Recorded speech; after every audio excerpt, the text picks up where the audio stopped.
Hello everyone, welcome back to my YouTube channel. कसे आहात तुम्ही सगळे? आय होप तुम्ही सगळे छान असाल, सेफ असाल. आज आहे मकर संक्रांतीच्या तुम्हाला खूप खूप शुभेच्छा. तर आज मी माझ्या सासूच्या पद्धतीची पुरणपोळी बनवते, साखरेची. तर मी तुमच्यासोबत रेसिपी शेअर करते की आम्ही साखरेची पुरणपोळी कशी बनवतो. ह्या अगोदर तर माहेरी मी फक्त गुळाचीच पुरणपोळी खाल्ली. आमच्याकडे गुळाचीच पुरणपोळी बनते, पण सासरी आल्यानंतर मला साखरेची पुरणपोळी खूप आवडायला लागली आणि मी शिकले पण माझ्या सासूकडून.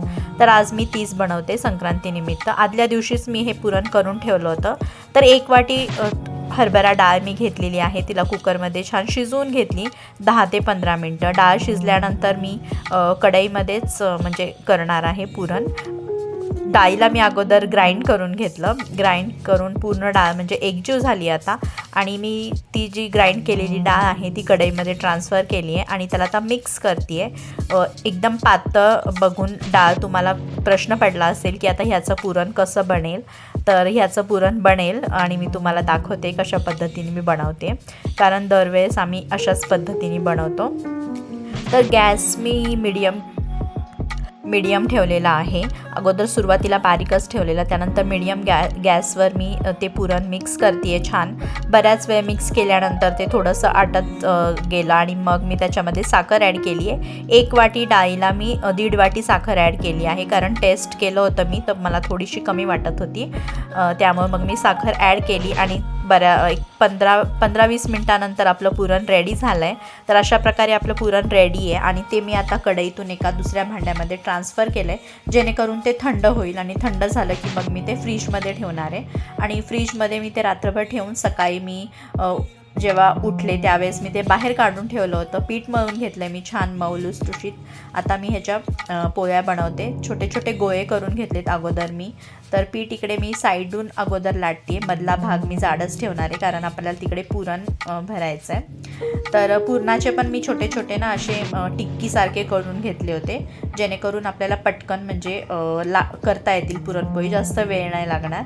नेहमी मी तसंच करते. म्हणजे चपातीचे पण आपले चपातीचे पीठ जे आपण मळतो त्याचे पण मी गोळे करून ठेवते आणि मग पुरणचं पण अशी टिक्की करून ठेवले, जेणेकरून आपलं पटकन होईल, जास्त वेळ नाही लागणार.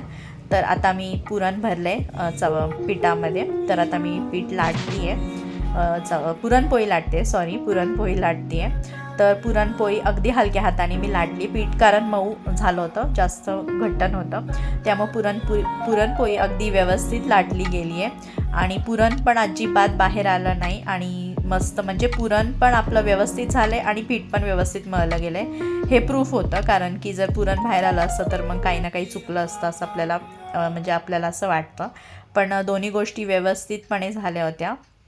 ते दिसतच असेल तुम्हाला व्हिडिओमध्ये की पुरण वगैरे पण बाहेर आलेलं नाही आहे आणि कुठेच म्हणजे भाजल्यानंतर पण पोळी फाटली वगैरे नाही आहे. तर पुरणपोळी भाजायला ना अजिबात गडबड नाही चालत. व्यवस्थित अगोदर एक बाजू भाजून घेतली आणि त्यानंतर साईड पलटी करून तूप लावून मी पुरणपोळी छान भाजली आहे. तर पुरणपोळी खूप मस्त झाली होती, टम्म फुगली होती. तुम्हाला दिसेलच व्हिडिओमध्ये. बघा पुरणपोळी किती मस्त फुगली आहे, खूप छान झाली होती. टेस्टला पण खूप मस्त होती. आणि आज मी ना पुरणपोळी, आमटी आणि भात बनवणार होते. तर आमटीची रेसिपी पण मी तुमच्यासोबत शेअर करते.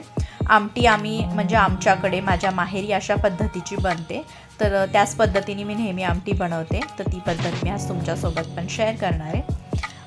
आमटी बनवायला मी जिरं खोबरं वाटून घेतलं होतं आणि लसूण भरपूर सारा ठेचून घेतलेला आणि कढीपत्ता, ह्याच गोष्टींपासून आपण आमटी बनवणार आहे. हरभरा डाळ मी शिजायला टाकली होती कुकरमध्ये. ती शिजत होती तोपर्यंत म्हटलं फोडणीची तयारी करावी.